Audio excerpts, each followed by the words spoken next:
అందరికీ praise lord. దేవుని నామానికి మహిమ కలుగును గాక. మీరందరూ బాగున్నారు కదా? మీరు పెడుతున్న ప్రతి ప్రార్థన రిక్వెస్ట్కి అనేది మేము ప్రార్థన చేస్తున్నాం.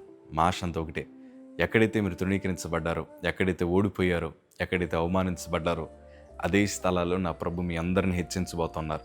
విశ్వాసంతో ప్రార్థన చేయండి, ఘనమైన విజయాలు ఖచ్చితంగా నా ప్రభు మీకు అనుగ్రహిస్తారు. God bless you all.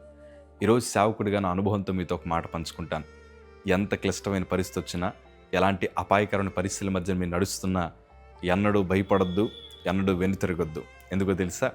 ఈ లోకంలో ఉన్న వారందరికంటే మనలో ఉన్నవాడు గొప్పవాడన్న సంగతి మీరు ఎప్పుడు మర్చిపోకండి. దేవుడు మనకి సహాయం చేసే దేవుడు. ఆయన మన ప్రార్థన విజ్ఞాపనలకు జవాబు దయచేయగలిగిన దేవుడు ఆయన. దేవుని వాక్యంలో ఒక చక్కటి మాట రాయబడింది. యెషయా గ్రంథము 41వ అధ్యాయము 13వ మాట మనం చదవగలిగితే, నీ దేవుడినైన యెహోవానగు నేను, భయపడకుము, నేను నీకు సహాయము చేసేదనని చెప్పుచు నీ కుడి చేతిని పట్టుకొనిచున్నాను. మన ప్రభులు వారు సహాయము చేయడమే కాదు, ఈ బలహీనమైన చేతులను ఆయన పట్టుకుని లేవనెత్తగలిగిన సమర్థుడు ఆయన. ఈరోజు మన చేతులు పట్టుకునే వాళ్ళు ఎవరున్నారయ్యా? మనకి సహాయం చేసేవారు ఎవరున్నారు? మనం సహాయం అడుగుతామేమో అనుకునే భయంతో మన ఇంటి గుమ్మాలు కూడా తొక్కడం మానేశారు. మనం అపాయకరమైన పరిస్థితుల మధ్యనుంటే మన చేతులు పట్టుకుంటే వారికి ఎక్కడ కీడు వస్తుందో అని మనకి సహాయం అందించాల్సిన సమయంలో కూడా చాలామంది దూరంగా పారిపోయి వెళ్ళిపోయారు. కానీ నేను ఆరాధిస్తున్న దేవుడు ఎట్లాంటి వారు తెలుసా? సహాయము చేయగలిగిన దేవుడు ఆయన. ఈ బలహీనమైన చేతులను ఊబిలోంచి బయటికి తీసుకురాగలిగిన దేవుడు ఆయన. మా జీవిత అనుభవంలో ఎప్పుడు ఈ సందర్భాన్ని మర్చిపోలేము. ఒకరోజు నాకు ఏ నెగిటివ్ బ్లడ్ కావాలండి. నాది సుమారు రక్తపు కౌంట్ 4కి వచ్చేసింది. మా తల్లి మాత్రమే అక్కడ ఉంది. మా తల్లిగారికి ఇంగ్లీష్ రాదు, తమిళ్ రాదు.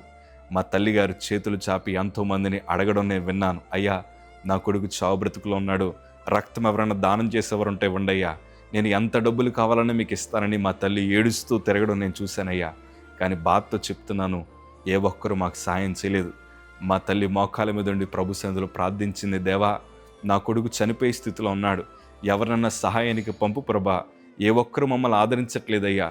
కనీసం మా తల్లిగారు తెలుగులో మాట్లాడుతుంటే దాన్ని ఇంగ్లీష్లో కానీ తమిళ్లో కానీ తర్జుమా చేసేవారు కూడా ఎవరు లేరు. భాష రాని ప్రాంతం మధ్యన మా తల్లి తిరుగుతూనే ఉంది. కానీ ఆ రోజు మేము ప్రార్థించగా నా ప్రభు ప్రార్థన విన్నాడు. ఎక్కడో దూర ప్రాంతంలో ఉన్న నా స్నేహితుడు మా తల్లిగారికి ఫోన్ చేసి, అమ్మా, ఒక నెంబర్ దొరికింది, రక్తం ఇస్తానన్నారు, కాకపోతే ఆయనకి తెలుగు రాదనుకుంటా, మీరు ఫోన్ చేయండి, ఎవరన్నా తమిళ్ మాట్లాడాలంటే ఇవ్వండి అన్నారు. మా తల్లికి చాలామంది దగ్గరికి వెళ్ళి, అయ్యా, ఒక్కసారి ఆయనతో తమిళ్లో మాట్లాడండి అయ్యా, నా కొడుకుని నేను బ్రతికించుకోవాలి అని మా తల్లి ఏడ్చినా ఆ రోజు మా తల్లి ఏడుపు ఎవరు వినలేదు. మా తల్లి ఇంక ప్రభుకు ప్రార్థించి ఆయనకు ఫోన్ చేయగా ఆయన తెలుగులోనే మాట్లాడారు. దేవుడు ఎంత గొప్ప కార్యాలు చేస్తారంటే, మనకి ఏ సమయాన్ని ఏదో అవసరమో అది ఖచ్చితంగా చేయగలిగిన దేవుడు ఆయన. భయపడాల్సిన అవసరం లేదు.